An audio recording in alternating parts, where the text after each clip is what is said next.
Hyderabad چندانگر police station کے سب inspector اور constable کو محکمہ انسداد رشوت ستانی کے حکام نے رنگے ہاتھوں گرفتار کر لیا ہے۔ اے سی بی حکام کا کہنا ہے کہ سائبرآباد کمشنریٹ کے چندانگر پولیس اسٹیشن سے وابستہ سب انسپکٹر بال راج اور پولیس کانسٹیبل رائٹر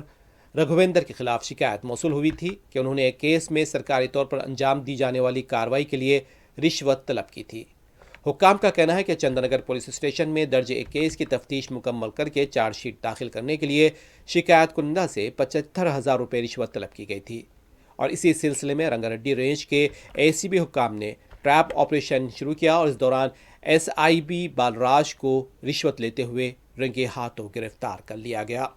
رشوت کے طور پر وصول کیے گئے 75,000 روپے نقد اے سی بی حکام نے ایس آئی کے دفتر کی میز کی دراز سے برآمد کر لیے۔ اے سی بی نے مزید بتایا اس سے پہلے بھی ایس آئی بندیل بال راج نے